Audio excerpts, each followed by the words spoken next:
सैफ अली खान मामले में क्या इस देश को अंधेरे में रखने की कोशिश हो रही है? क्या कोई है जिसे बचाया जा रहा है? क्या कोई सच है जो छिपाया जा रहा है?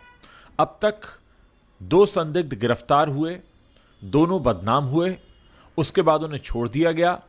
तीसरा जो आरोपी पकड़ा गया है, जिसकी पेशी अदालत में 2 बार हो चुकी है, उसके बारे में भी इस बात के खुलासे हुए हैं कि उसके फिंगरप्रिंट्स मैच नहीं हो रहे हैं। और अब पश्चिम बंगाल से एक महिला के गिरफ्तार होने की खबर है, जिसके बारे में कहा जाता है कि उसी महिला ने इस शख्स को, जिस पर आरोप है कि वो बांग्लादेश से अवैध रूप से भारत में घुसा था, उसे सिम कार्ड मुहैया कराया था। यहां यह बताने की जरूरत नहीं है कि उस सिम कार्ड के जरिए ही पुलिस उस आरोपी तक पहुंची थी, लेकिन अब भी कई सारे सवाल हैं जो जस के तस खड़े हैं। पहला तो ये कि सैफ अली खान को जब चोट आई और उनके घर के नौकर ने और तैमूर ने, जैसा कहा गया, उन्हें अस्पताल पहुंचाया, तो आखिर करीना उनके साथ क्यों नहीं गई? कहा यह भी गया कि उस वक्त गाड़ी चलाने वाला कोई मौजूद नहीं था, इसीलिए ऑटो रिक्शा से उन्हें पहुंचाना पड़ा। लेकिन एक गाड़ी उस बिल्डिंग में दाखिल होती है और वो गाड़ी करिश्मा कपूर की होती है और करीना उसमें बैठकर चली जाती हैं। यह भी कहा गया कि करीना काफ़ी डरी हुई थी। जाहिर है किसी के घर पर ऐसा हमला होगा, वो शख्स डरा हुआ होगा। लेकिन अगर पति घायल है, शरीर से खून बह रहा है, तो वो पत्नी उस पति से दूर कैसे रह सकती है? दोस्तों, इस बारे में सवाल तब और भी गर्म हो गए जब एक वीडियो सामने आया जिसमें साफ तौर पर दिखाई दिया कि जो बॉडी लैंग्वेज है सैफ और करीना की, ये जानने के बावजूद कि उनको कैमरास देख रहे हैं, बहुत अलग होती है। तो क्या इस झगड़े में कुछ और भी हुआ है? क्या ये पूरा मामला सैफ करीना के आपसी रिलेशन से रिलेटेड है? क्योंकि बहुत सारी बातें अब तक सामने आई हैं जिनके सामने आने के बाद हर कोई हैरान है।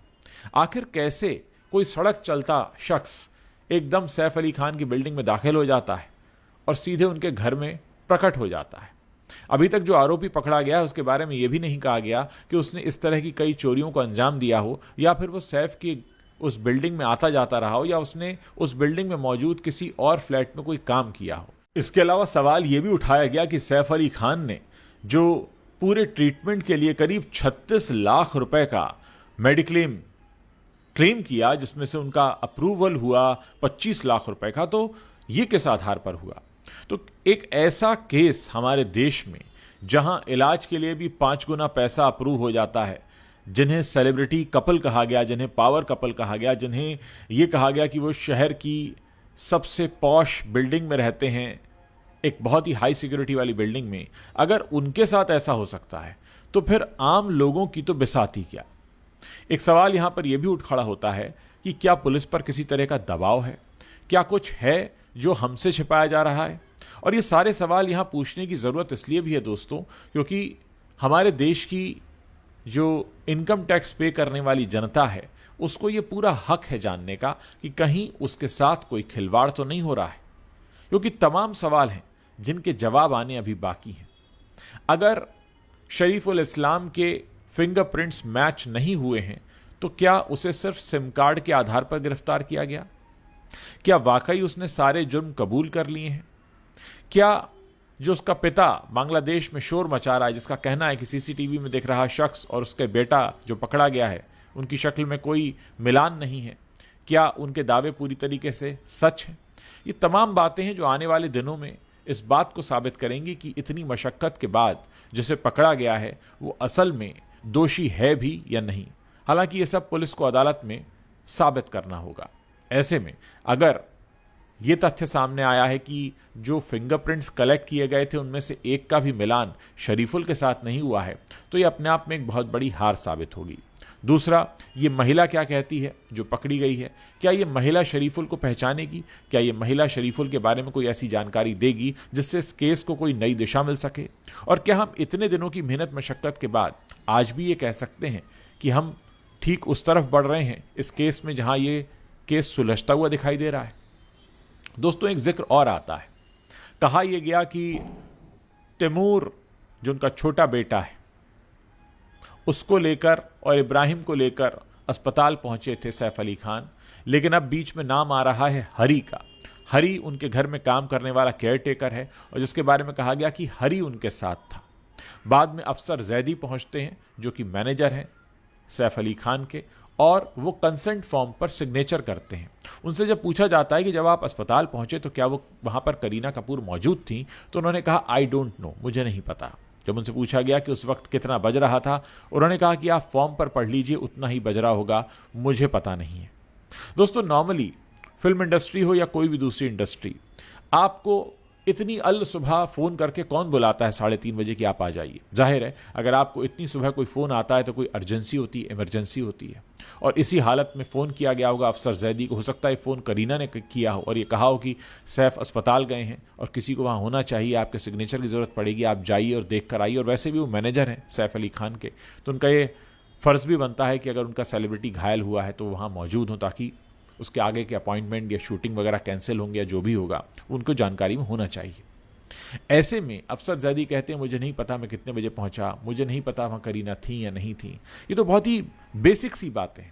अगर कोई भी आपका जानकार आपको फ़ोन करके कहता है कि भाई मेरे पति अस्पताल में ऐसा हो गया है, तो आप पूछेंगे ना आप कहाँ हैं, ठीक है मैं पहुंच रहा हूं, क्या आप भी वहां हैं।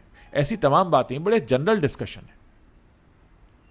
लेकिन ये सारे डिस्कशन न तो इस पूरे केस में दिखाई देते हैं, बल्कि इस केस को और पेचीदा बनाने में लगे हुए हैं। दोस्तों, यही वो बातें हैं जिनको हम यहाँ अपने मंच पर बार बार उठाते रहे हैं। इन सारे सवालों को पीछे पूछने का जो मकसद है वो किसी को बदनाम करना नहीं है, किसी पर लांछन लगाना नहीं है, किसी पर आरोप लगाना नहीं है, लेकिन वो सहज सवाल है जो किसी के भी मन में आएंगे। हर कोई कहेगा कि करीना अगर गाड़ी में बैठकर करिश्मा के घर जा सकती हैं तो वो तो अस्पताल भी जा सकती है। ये तमाम बातें। दूसरा, इतना बड़ा मामला हो जाता है, अभी तक फिल्म इंडस्ट्री से कोई ऐसा मामला अभी तक सामने नहीं आया था कि किसी सेलिब्रिटी के घर में घुसकर इतना कोई खून खच्चर कर दे। इसके बावजूद फिल्म इंडस्ट्री शांत है, फिल्म इंडस्ट्री ने कुछ बोला नहीं है। अक्षय कुमार का एक बयान सामने आया, शाहिद कपूर का एक बयान सामने आया, उर्वशी रौतेला का एक बयान सामने आया जिसको लेकर उन्हें काफ़ी ट्रोल भी किया गया। लेकिन ये सारे वो बयान हैं जो प्रेस कॉन्फ्रेंस में लोगों से पूछा गया तो उन्हें बोलना पड़ा। लेकिन अभी तक किसी ने अपनी तरफ से ना तो ट्वीट किया है, ना सोशल मीडिया पोस्ट किया है, और ना ही सैफ के घर पर फिल्म इंडस्ट्री के लोगों का कोई जमावड़ा दिखा है। हमें दिखाई दिए तो शर्मिला टैगोर जो कि सैफ की माँ हैं, हमें दिखाई दिए तो रणधीर कपूर जो कि करीना के पिता हैं, या बबीता जो कि करीना की माँ हैं, लेकिन इंडस्ट्री से भी कोई नहीं पहुंचा। तो क्या हम ये मान सकते हैं कि इंडस्ट्री के लोगों के बीच में भी इस बात को लेकर खुसर फुसर हो रही है कि ये जो पूरा मामला जिस तरह से सामने आया है ये पूरा सच नहीं है? दोस्तों, ये बात बहुत अहम है।